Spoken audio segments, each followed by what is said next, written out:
स्वागत है। मैं हूं आपके साथ हैदर ज़ैदी। ये खबरों की शुरुआत करते हैं। इस वक्त की बड़ी खबर आ रही है, आपको बताते हैं इस वक्त की बड़ी खबर। सरकारी विभागों के गेस्ट हाउस पीपीपी मॉडल पर चलेंगे, निजी हाथों में जाएंगे। पर्यटन विभाग के गेस्ट हाउस पीपीपी मॉडल के तहत निजी हाथों से संचालित होंगे।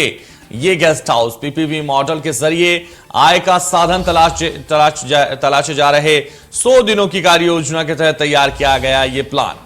तो पीपीपी मॉडल के जरिए आय का साधन तलाशे जा रहे हैं और उसी के तहत अब ये गेस्ट हाउस चलाए जाएंगे। सरकारी विभागों के गेस्ट हाउस पीपीपी मॉडल पर चलेंगे और निजी हाथों में जाएंगे पर्यटन विभाग के गेस्ट हाउस। तो पीपीपी मॉडल के तहत निजी हाथों से संचालित होंगे ये गेस्ट हाउस और पीपीपी मॉडल के जरिए आय का साधन तलाश रहे हैं और उसी के तहत अब ये होटल या जो गेस्ट हाउस हैं वो चलाए जाएंगे। तो सरकारी विभागों के गेस्ट हाउस पीपीपी मॉडल पर चलेंगे। 100 दिनों की कार्य योजना के तहत तैयार किया गया है ये प्लान। निजी हाथों में जाएंगे पर्यटन विभाग के गेस्ट हाउस। तो पीपीपी मॉडल के तहत अब ये गेस्ट हाउस चलाए जाएंगे और इसी के जरिए आय का साधन भी तलाशा जा रहा है। तो 100 दिनों की कार्य योजना के तहत ये प्लान तैयार किया गया है। इस वक्त की बड़ी खबर है, पीपीपी मॉडल के जरिए अब ये गेस्ट हाउस चलाए जाएंगे। जो पर्यटन विभाग के गेस्ट हाउस होंगे वो सभी पीपीपी मॉडल के जरिए चलाए जाएंगे। 100 दिनों की कार्य योजना के तहत ये प्लान उत्तर प्रदेश में तैयार किया गया है।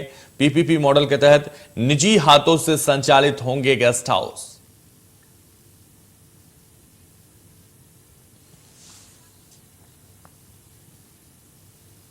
तो ज्यादा जानकारी के लिए हमारे संवाददाता निकिता इस वक्त हमारे साथ जुड़ गई। निकिता, जिस तरह से 100 दिनों की कार्य योजना के तहत ये प्लान तैयार कर लिया गया है कि पीपीपी मॉडल के तहत अब ये सारे गेस्ट हाउस संचालित किए जाएंगे जो पर्यटन विभाग के होंगे, उसको लेकर आपके पास क्या जानकारी? देखिए, सबसे पहले आपको बताना चाहूंगी कि जिस तरीके से योगी आदित्यनाथ दूसरी बार सत्ता संभाल रहे हैं, इसी में उन्होंने सभी विभागों को 100 डेज का टारगेट दे दिया है कि 100 डेज के बाद हम क्या पेश करेंगे जनता के सामने। ऐसे में ही पर्यटन विभाग से भी एक खबर आ रही है कि जिस तरीके से, इनफैक्ट अगर मैं निर्देशों की बात करूं तो पर्यटन मंत्री उन्होंने कल ही ये निर्देश दे दिए गए थे कि अब जितने भी यानी कि 30 होटल्स हैं उनको पीपीपी यानी कि प्राइवेट पब्लिक पार्टनरशिप के जरिए उनका संचालन होगा। जिस तरीके से सरकारी जितने भी होटल्स हैं और गेस्ट हाउस हैं उनसे जो कमाई का जरिया वो अभी नहीं निकल पा रहा है क्योंकि उनकी हालत अप टू मार्क नहीं है। अब उनमें क्या हो रहा है कि मेंटेनेंस का पैसा तो जा रहा है लेकिन कमाई का जरिया नहीं बन पा रहा है। इसी के चलते अब उन्होंने निजी हाथों में संचालन का जो पूरा कार्य है वो दिया है। हालांकि जमीन सरकार की ही रहेगी लेकिन उसका संचालन अब निजी कंपनियां करेंगी जिससे पर्यटन का जरिया बढ़ जाए, क्योंकि कोविड में जैसा आप सभी को पता है कि पर्यटन बहुत ही नीचे लेवल पर आ चुका था।